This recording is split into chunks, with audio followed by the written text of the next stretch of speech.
Okay, hello everybody. This is Real Lived Experience and Wisdom, and this week it's with Evi Catrepti, like a warm welcome, Evi. And let's just sort of delve into a little bit about you, and who are you and where are you from? Well, I am a change strategist. And I work mainly in the UK. At the moment, I am in Greece. I am Greek, so that's where you find me. So it is like I love to say that I'm a citizen of the world. I've been living in various countries, or I live in various countries throughout my life, and I've done few things. So this is what led me to what I do now with regards to change and how I don't know, and how I show up for my clients, I suppose. Okay, and well, that's interesting because you say that you've lived in lots of different countries, including Greece, which is your homeland. So tell me a little bit about some of those countries and you know where you lived and what you did there. I lived in the States for a little while, and most of my life I lived in the UK. I also lived in Cyprus. I lived in Bulgaria. So there are various countries, various reasons that I was in those countries, and one thing that I really love about every single thing is that it's hard and very exciting to start over in a new environment. And most of the places that I've lived in, at least I could speak the language, but Bulgaria was not one of them, and that was quite an experience, and I loved it. So starting from the States, I was there long time ago. My parents immigrated there for a while, and I joined them.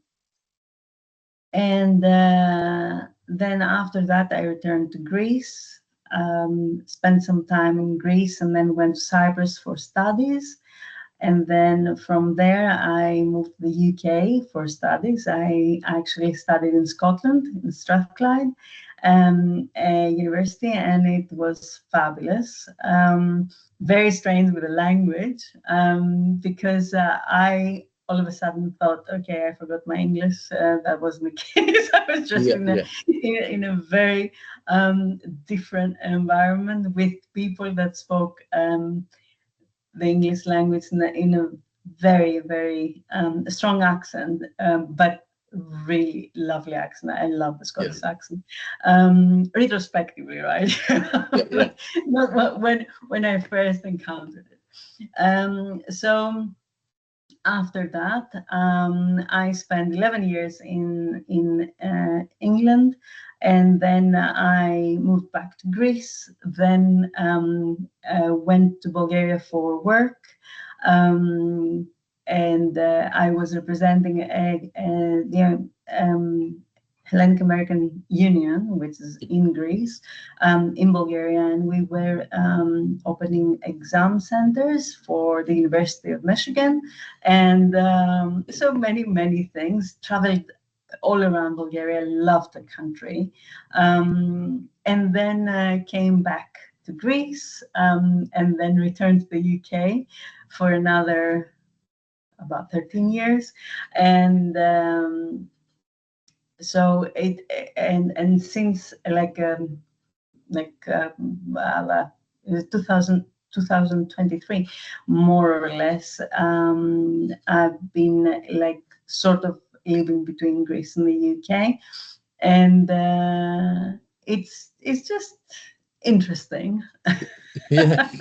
No, I mean, suppose. I mean, travel's amazing, and I Yeah, mean, absolutely. exactly for like understanding different cultures, how people think, and I must admit, I've not been to Bulgaria, and that's I've got that on the list, particularly after you're saying that, and Myra last week.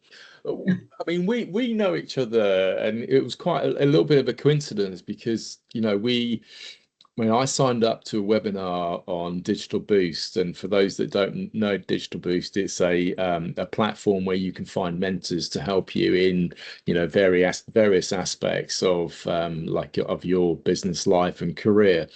And Evie was doing a webinar, and I just connected with a lot of what you were talking about, and so I kind of.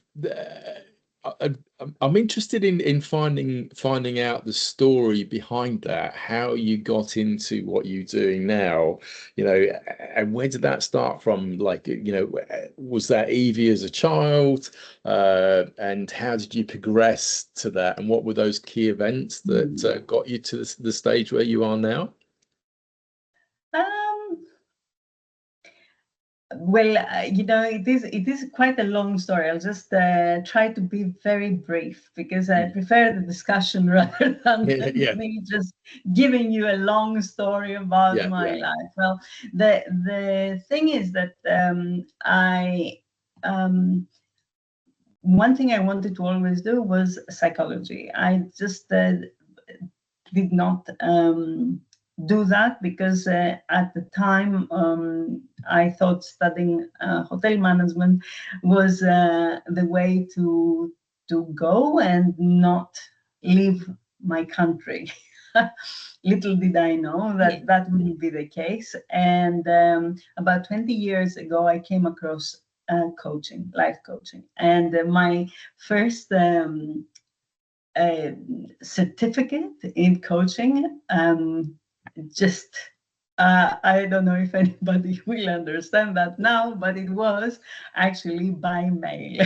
It was like one of those certificates. It was distance, but it was by mail. I used to receive in the post the coursework every week or every second week, and I had to do the work and then send it back to be marked and so on and so forth. So you can imagine how long ago that was. It was like in the 1990s there. And it was something to me. No matter what I did in life, that was something that I really loved. Because it brought me very close to my first love, which is psychology. Well, coaching is not psychology, of course, but it is about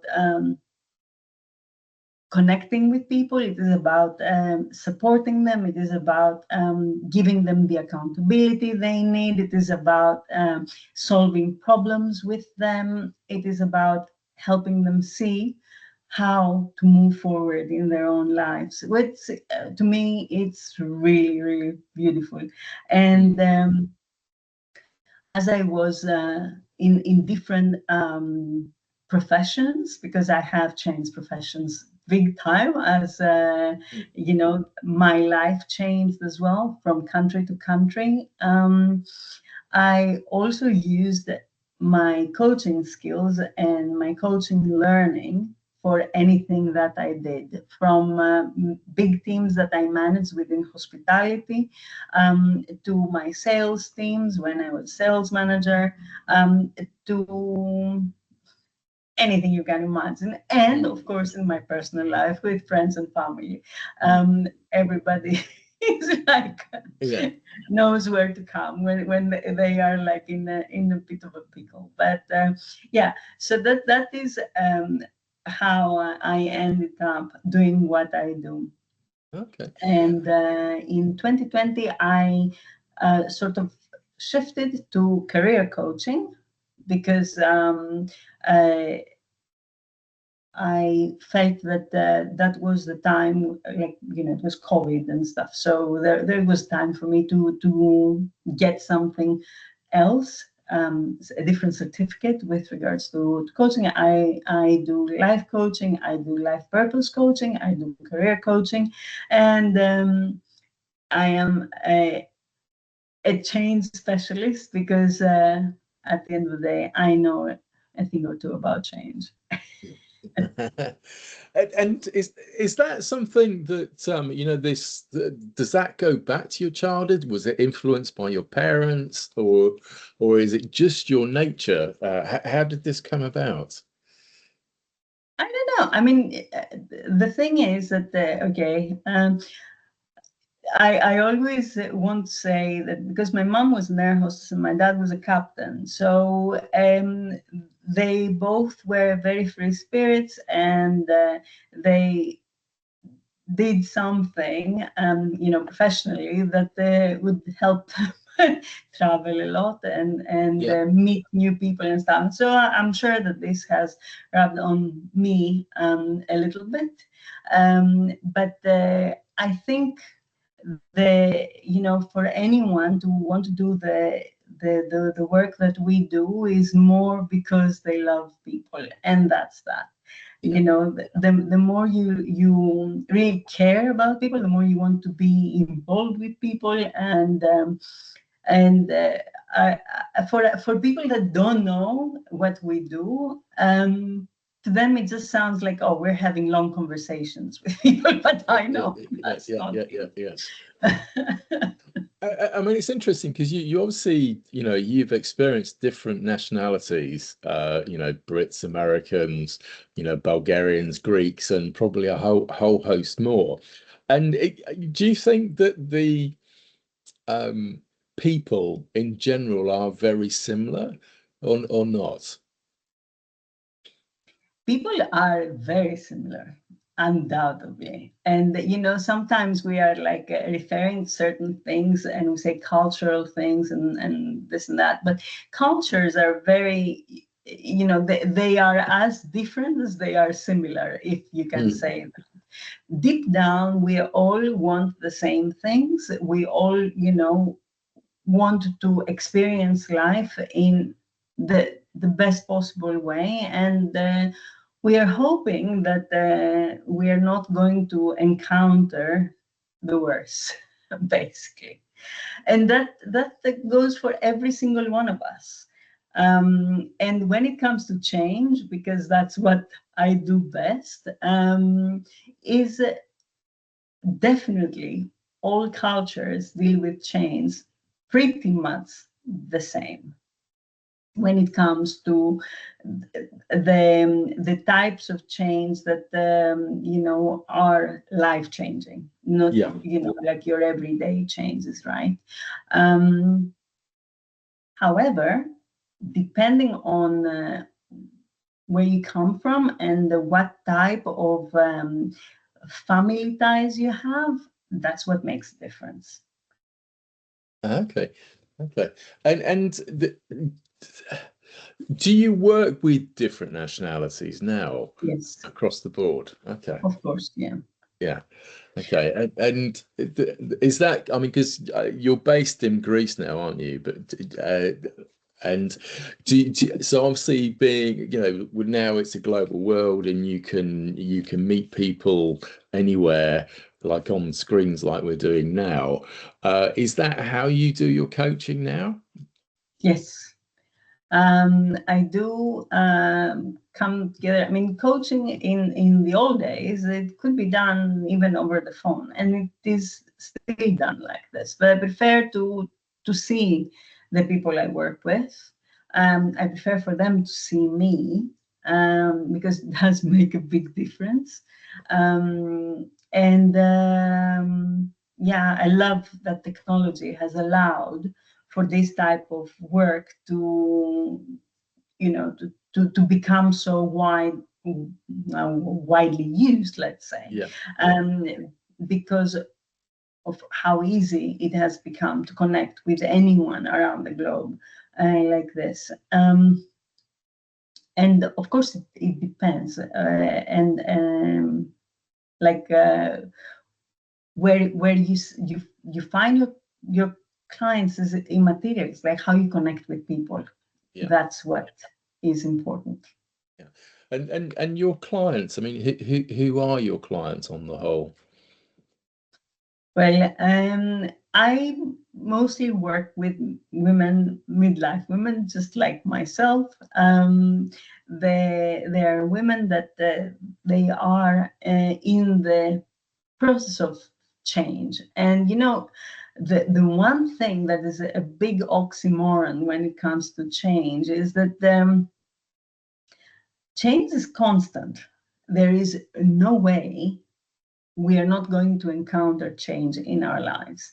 Yet, so often we find that it paralyzes us as well. And it makes us worried, and it brings anxiety in our lives and stress and all sorts of other things. And in midlife, especially women, I find that it's almost like you are waiting for the change to come, but you are hoping that it's not going to come, or that it's not going to affect you the same way. I don't know, it affected everybody in your circles, but it does. Mm. And it does come, but how you deal with it is what makes the difference with regards to change. I'm not talking about menopause, Mm. just so I'm clear. Yeah. I'm talking about any type of change. I mean, women that come to me, they come to me because they have, let's say, they had a career break and now they want to get back to work. They had a divorce. The children left the house. They had to stop their work because they need now to look after older parents. There is so much that is happening during this time of our lives. Even women that they are about to go into retirement. Yeah. These are types of changes that bring a lot of anxiety in our lives, and if we don't navigate them the correct way, they can really deplete us in so many ways, and make us feel like there is, like there is so much overwhelm that we cannot move forward. So this is what we're trying to do together, Yeah. is like get rid of the overwhelm, be clear, start taking that first step, because believe it or not, that first step is actually the most important. Yeah, absolutely. I can appreciate it. I can see that from the experience of my mum, and also I can see that with friends like now as well. Like being in my sort of later 50s, I can see that, people that I went to university with still close to, their children are now leaving home. And I think for a woman that almost is a little bit, even when they go to university, is a little bit of like your purpose is almost lost a little bit, with your children like leaving the nest, as it were, and going into their lives. And I think it's, if you're then having to find work and you're trying to find out what your place is again and where you sit. Um, and so, I mean, we kind of touched on a little bit sort of there about, the feel that you have for this. I mean, what is your magic when you work with people, those sort of character traits that you have and you use? Well, I don't believe that there is one thing. I believe that the most important um, thing in our business is to be a good listener, because when you sit with somebody, when you hold that space, when you are completely present with them, this is usually the first time that they feel heard and seen in a long time, Mm. especially when it comes to midlife women, because we live our lives almost in like in such a speedy way. I don't know how to say it Yeah, in English. I'm forgetting my yeah, language. yeah. The thing is that we tend to do so many things for everyone around us, and here again, it has nothing to do with culture, because I've seen that in so many different cultures. Women are expected and take on responsibilities in the house, outside the house, for the children, for the husbands, for the parents, for whoever, right? And they tend to completely forget their own needs, because the moment you pause and you say, okay, I need those 2 minutes for me, that feels like a betrayal. And it feels like a betrayal to like everyone around you, because those 2 minutes you could have spent for your kids, for this, for that, for the other. But how can you spend it for you? And I know for a man it's very hard to understand this. But it is, Hmm. Sorry, no, yeah, I think that's really interesting, because I think in some ways for the dads, like things are sped up. Funny enough, I just saw something the other day whereby uh, a mum, a career lady was saying all the things that you were talking about. How do I fit everything into my weekend? I need to do the shopping. I need to take the kids to clubs. I need to look after my partner. I need to look after my parents. I've got, work to do that I have that's left over, and I'm planning the next week. How do I fit all of this in and still have me time? That's I think it is a real challenge. it is a huge challenge, and I mean, I don't believe that a lot of women understand how much it hurts them and their relationships not taking that time. And that's the reason why, with my partner Yvonne, my business partner Yvonne, we have created Permission to Thrive. This is a community for women, especially, that they can come and do the things that they need to do to actually, take that pause, take that break, and also share their stories and hear other people's stories, so they can understand and see where they fit in and how they can continue their lives with themselves in the middle. Because if they do give themselves that little bit of grace, they can be so much more for everyone they love. And that is the thing that we miss as women. The more, or not the more, that little time that you give yourself is like so amplified for what you can do for others Yeah, afterwards. yeah, And we yeah, need to understand that. yeah. No, I do really understand it, because we all need to recharge. We are. If we don't, then we kind of bit by bit we take too much out of ourselves. And for us to like to weave our magic, we need to be at our best. We need to get the 7 or 8 hours sleep. We need to have the me time.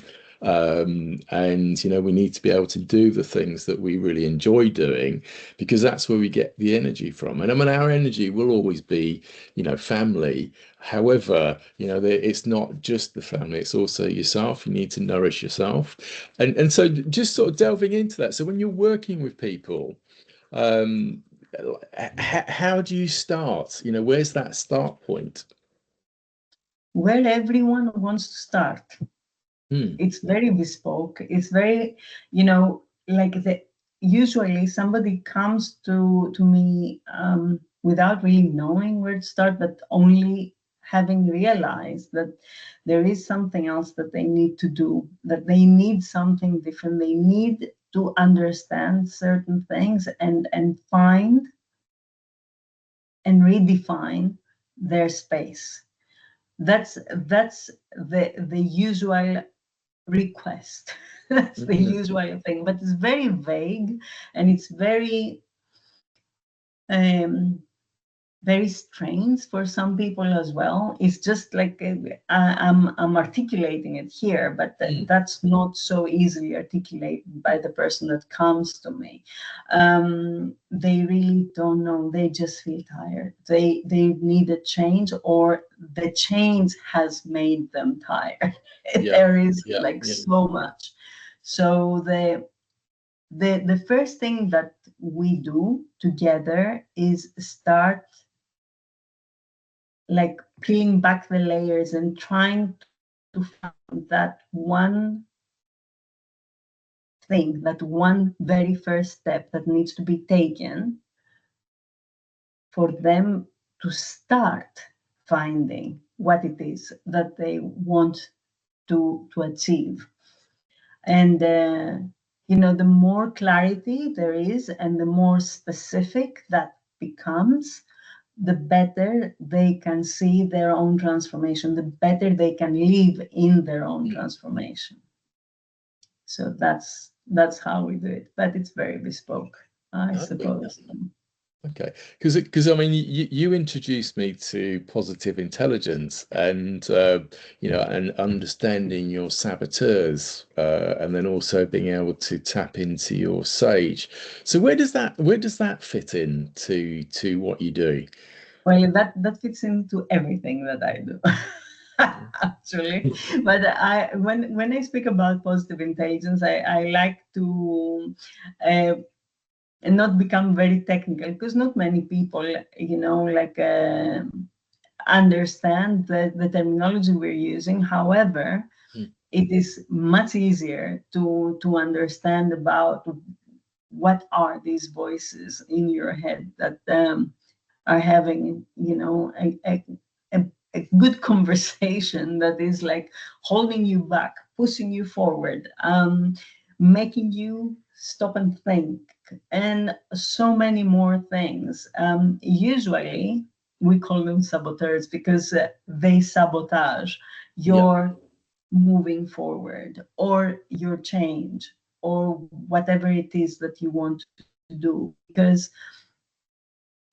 I don't know in your work, but like in mine, it seems like every, like, I don't know, in every 10 women, like 8.5, if not more, would do things more easily for others than they would for themselves. And usually the very thing that stops them from moving forward is these voices in their own heads that say, oh, like, they're the people around you, the people you love, will not take that um, with grace. They will not understand it or whatever. Or what are you doing? You will not have the time to do all these things that you want to do. I mean, why would you deserve to have the time for you? And so on and so forth. There are so many things in there.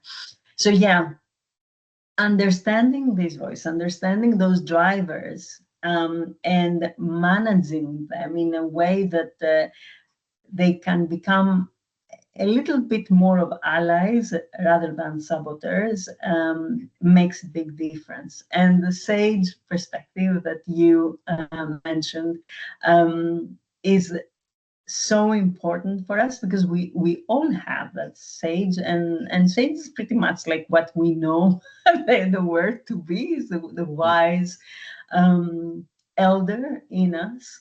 And there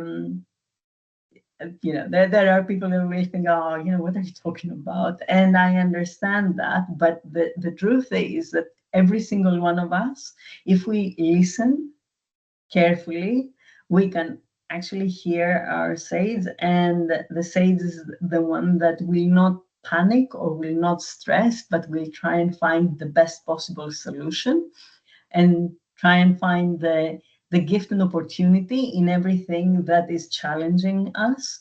And it is actually the voice that makes life a little bit smoother, And that's what I love about positive intelligence, because it sort of explains the things that we know, or the things that we have sensed.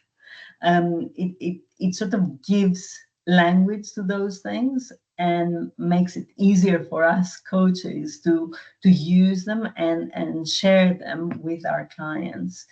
And yeah, that's Yeah, yeah. Look, I can.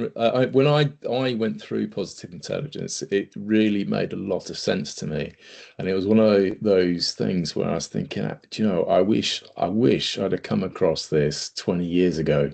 I think it would have made things so much simpler to understand myself, because I think I'm like lots of people. You listen more to the critic inside you. And you know, in positive intelligence, they also use like the stickler, you know, that things have got to be done in this right way, and that for and those for me are very strong within me, and certainly as I was, you know, as I wanted to progress through my career, they were very strong within me. And I think when you talk about the sage, I what I think is that's the real you inside, the real you, that wants to come out, and but it's just a little more redundant. So and so when you kind of when you're working, and when I think about yourself, you know, and when you're working with people, you know, what are the values that you strive for, and the ones that you try and move away from? well, my two most important values is trustworthiness and integrity. Those are the two things that I cannot compromise. No matter what I do in life, these are the two things. I like not to promise what I cannot deliver, and that could be promising to, you know, like to somebody really important, all the way to like a child. I would keep my promise, and that's what, you know, I like to do. That's my thing. And what I want to stay away from, well, I'm the opposite of those, I suppose, for sure. I love seeing the best in people, and you know, I like to think that usually, most of the time, you attract the things that you know, like the qualities that you have in you. So I have not really had any, you know, major letting downs in my life, which is a great thing, I suppose. So yeah, I I don't think that I can expand further in that. Sure. So, because I mean, so I mean, the bit that I would like to ask is, so do you get angry? Do you get really cross? Because you strike me as being someone who's really calm. I'm not. I'm Greek. How can I be calm?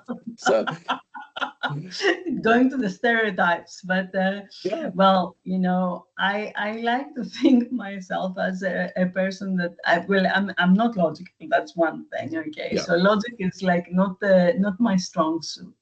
I'm very sentimental, and I can get very emotional. And because I can get very emotional, I can also get very fiery. Um, okay, but I like to think that, especially with all this work that we have done, and positive intelligence included, that as I get older, I am more open to taking the first step in apologizing, in listening um, to the people around me more. And I'm talking about, you know, like a personal, not professional, right? Because professionally, I am a very good listener. When it comes to personal things, usually there could be a difference. And I don't know why that is, but it is the case, and we have to be honest about this, right? So I think with positive intelligence and the way the work is, that has given me the opportunity to be a little bit better in my relationships, um, be a bit calmer, and when I start firing up, to be able to take a step back and look at the saboteurs in play during that time and see what triggers me. So I have more internal conversations with myself before I go guns blazing and go crazy and make the people around me crazy too. So with the work that you do with your partner in Thrive, so is there what kind of structure do you follow or process do you follow? Obviously, you tailor it to each individual, but is there a set methodology that you follow? Well, because every person is so unique, it's very hard to say that everything, that you have to follow a specific methodology.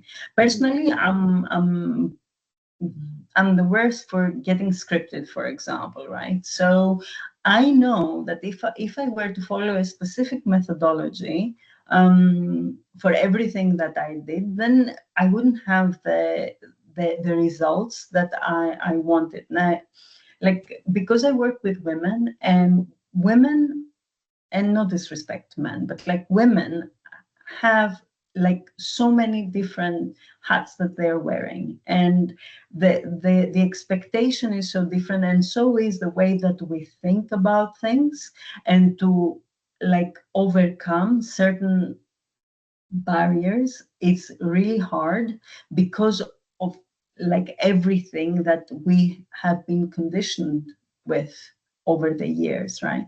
So to just follow a specific linear type of way of working with them wouldn't work, and it hasn't. And so I prefer to work like in a more like women focused kind of way. And there are like different coaches that I like to follow myself, that they also work in ways that are more appealing to women. And also, like, because of the circular nature that we have in some respects, is that you might start working with a woman for a specific want, and then so many different things change along the way, just because that one little way that she changed, or she worked towards. I don't know if that makes any sense, but like it's not about setting goals, for example. It's not about going from A to B. It takes much longer to go from A to B, and there are a lot of variables in the way, which is bespoke. Now, when it comes to the community, though, that's a different thing. That's a different process. However, I want to say, because to me, positive intelligence is the basis of everything. No matter what modality you work with, positive intelligence really covers the basics.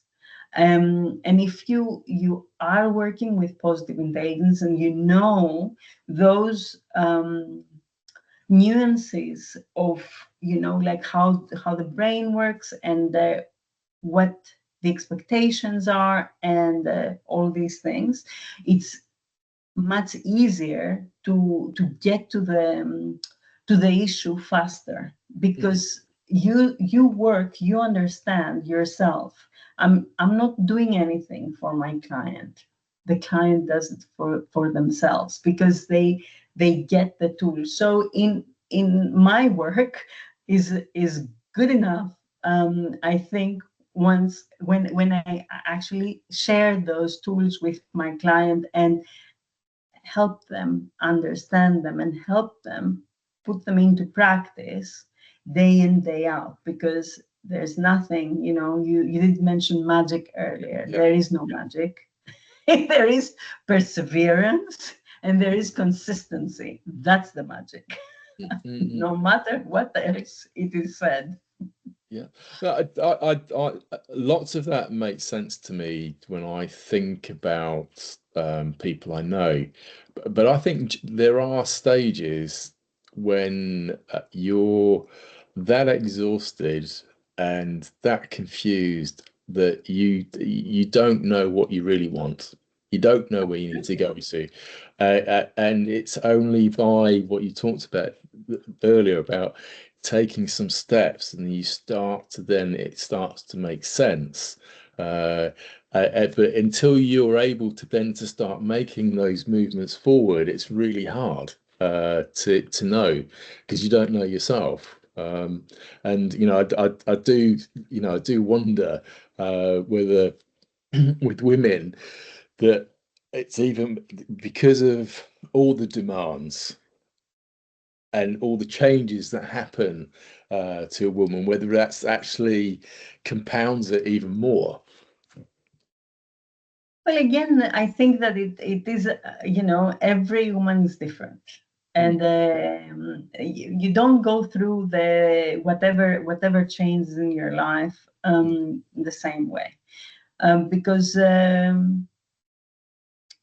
we are unique in the world is different, and the way we see the world is, the way we react is different.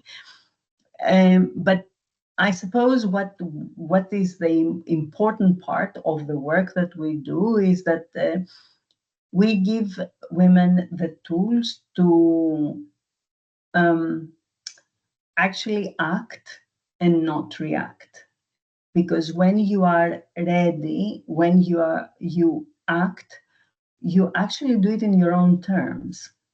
But if you are reacting, and most of our lives, we are very reactive as humans, as women, because, we are looking after a lot of different people. And when you are looking after a lot of different people, whether you like it or not, you are becoming reactive because the problems are just, coming to you, and you need to react quickly. You need to take control. You need to be able to be enough. Um, can cause a lot of issues. So when you are in the state where, or not the state, when you are in the states where you have the tools to actually give yourself that moment. You don't need more than that. You just need a moment to pause and act rather than reacting to the situation. That is, I think, invaluable. Mm. And is that how have you learned to do that yourself? And then how do you then work on that with the client? How do you take them through that process? But I definitely learned it myself, especially when it comes to positive intelligence. You know very well that the first thing that we do is go through the process ourselves. We need to understand ourselves, like almost viscerally, like Mm. inside our Mm. bones, what exactly this is and why it works. And personally, I have been working with positive intelligence for about 3 years now, and I still do the work every single day. And I can see, as I told you earlier, that I can see the difference in me. And clearly, my circle, can see the difference as well. Mm. And what it has done for me is exactly that, as I said in that example earlier. I mean, I have way more like in-depth conversations with myself, especially just as I'm about to get triggered, because that is when you won't stop. If you get triggered, you get triggered. No, nothing is going to stop you then. I mean, no matter how much positive intelligence you have done, once you know the saboteurs take over, that's it. It's done. Because your own saboteurs trigger the saboteurs of the other person, and then there is no end to this vicious cycle, right? So how I work with my clients with this, just like a little step every day. And that's the only way that this thing can be done.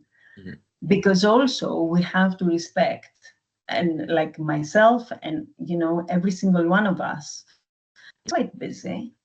And we are all promised, like, you know, quick fixes and I don't know what. And in this day and age, that is a very prominent thing. It's like, yeah, like you will have what you want in 5 minutes. Just wish it, and it's going to come true, and blah blah blah, whatever. But that's not it, not at all. And so the important thing is to be able to have the change, but to have it embedded in your everyday life without taking away more of your own time. Mhm.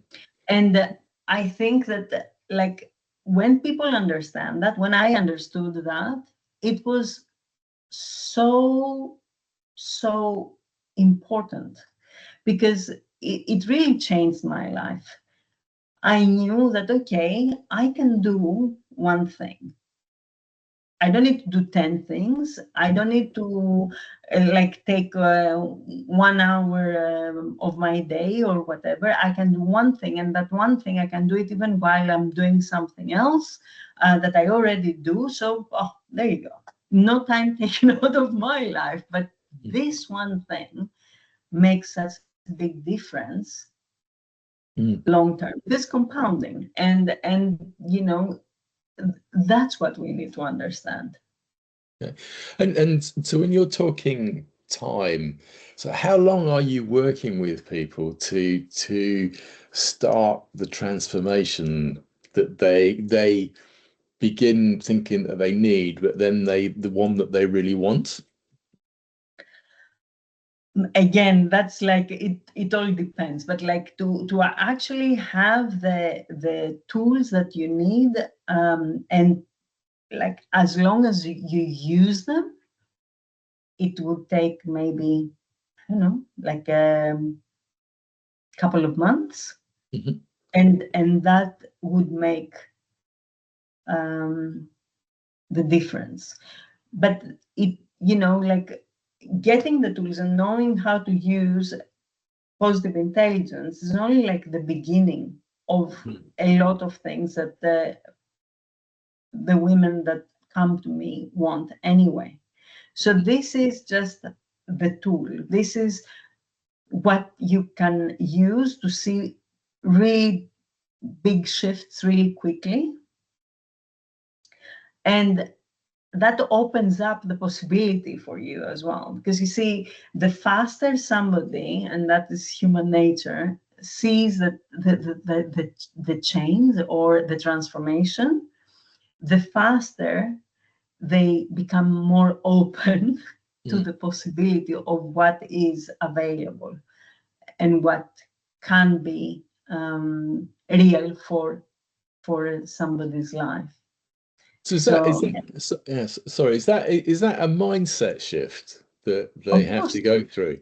of course it Yes, yeah.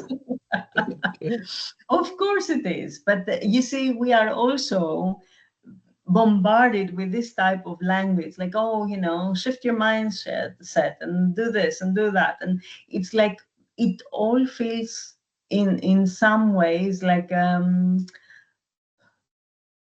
they're just words, you know, for people. And I know some people hear those things like over and over and over again, and it is very easy to say, oh, get out of your own way. But what does that mean, really? How do I do that? And everything seems and become like really, really difficult once you start using terminology that is like very specialized and very polished and very whatever. The thing is that, yes, it is a mindset shift. Yeah. And it is because you cannot think the same way that you thought like 10 minutes ago if you want something to change in your life. So if I interpret that, and correct me if I'm wrong, it sounds like one of your gifts is to be able to translate this into language that of the client, and try to get it so they understand it in their terms. Because I'm a little bit with you in some respects, even though I mentioned mindset. Some of it is semantics. It's how you understand it. And even when I think about the saboteurs that I have, I mean, the judge gets talked about, but the way I see the judge is I see it as the critic. The judge is almost like a little bit further on. I get to that judging point when I actually can understand what's going on, and then I have to make a decision, and that's where but it's the sage that's where you're drifting towards the sage, but the judge is almost like the fulcrum between the two. Is how I interpret it. And I guess that that is an art, to be able to translate that to how the client can understand it. Is it different? Like for you, if you think the critic, the judge, and the sage, as opposed to somebody else that will think the judge and the sage? No, it's not. No. The truth is that you need to have that freedom to understand things that in a way that they will serve you. Yeah. And I don't know, I love what you said there about my gift. I hadn't thought about that in that way, but it could be. I like simplifying things, and I like finding what works for each one of my clients rather than just seeing them as part of a as a part of the whole. I prefer to see them uniquely, and then that helps me help them in that unique way that they want and or that they need and deserve, rather than anything else. Yeah. What I've got out of the conversation we've had is that the way you approach it is very tailored. This is not a program. This is not a sausage making machine where you're taking people through the various parts, and and then when you come out at the end, that's it. You're done. It sounds like yours is very tailored to where the client is and the journey that they go through, in order that when they leave you, they're more whole than when they started with you. Is how I've interpreted it. Would that be how you see that? Definitely. I see like the success of my client is that they can be out there after the time that they had with me, and they can really take on their lives without really needing me or needing that type of handheld holding. But that doesn't mean that they cannot have me on their corner at any moment. But I mean, I do have clients that they come back like years later, because they came across a different challenge and they just want some sort of support, and that at that stage, such a brief moment. It's just that point where you can see, and it happens to all of us, you know, like when we let our guard down, or when we see something that as like way more challenging than anything we have faced before. But to me, it's always an honor when somebody gives me a call or sends me a message and says, oh, you know, I just needed to have that reassurance. This is what happened. That's how I feel. What do you think? And that is, you know, like all there is to it. I just love what I do, and that's it. Yeah, no, I think, you know, that is the you know, I think the beautiful part of when you're supporting and helping someone is to see them take it off and take it on, and then be themselves, and how they interpret and how they use it and how they move forward, because they're the only ones that are in their head. No one else is. And so, you know, there is that accountability and self-responsibility. So you can't rely on someone to always to hold your hand, like you say. And you know, sometimes it's easier said than done. However, I mean, that's ultimately where you want to get to, isn't it? You want to be self-autonomous, and you want to be the one that's controlling the joystick. So it kind of leads me on a little bit in terms of um, what would you like your legacy to be in terms of the work that you do? Have you thought about what that might be and what that might look like? That's a big question. You know, when it comes to legacy, to me, if I managed during, you know, my lifetime to help few people, and they through that work managed to help few others, that is a big deal. Now, for the work that I do, when it comes to legacy, one extra step, it would be for myself and other women in this space, to lay the foundations for new new discussions or new dialogues, or anything that will make the younger women, you know, to understand the importance of their own self-care and their own priority in their own lives.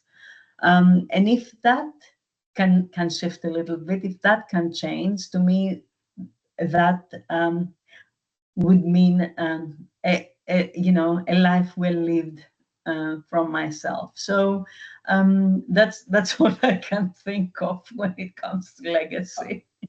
No, I think that's lovely. You know, to be able to have, you know, supported and touched some other people in that way, I think is you know, a really nice thing to leave. And for I would say also for people to look to you and say, actually, Evie was all those things that you said. She had integrity. She was you know, she was trustworthy, and she helped me become the person I am. You know, I think that you know, that is, you know, a lovely thing to be able to do, and I definitely think you have a gift. You've for me, you strike me as very considered, very calm in this environment. You know, I can't say what you're like behind the wheel of the car, or so someone upsets you. I've not seen you driving. So how if I am a lady or a woman watching this, how do people get in touch with you? What's the best way for them to get in touch with you? Well, they can find me on LinkedIn. My, I don't know if you call it LinkedIn handle, is it Evdokia Kasepti? Yeah. So what is on the screen, and Also, they can come and join the challenge that we're doing in Permission to Thrive, Yeah. which is actually a very good taster for what we do with positive intelligence. Yeah. And that is www.permissiontothrive.online. And they can join the waiting list there, so they can come and find us, or find out information about when the challenge is running, will be running again. At the moment, we are in the challenge. Oh, Yeah. yeah, it's going to be a while before we run it again, but Yeah. we will. So Yeah.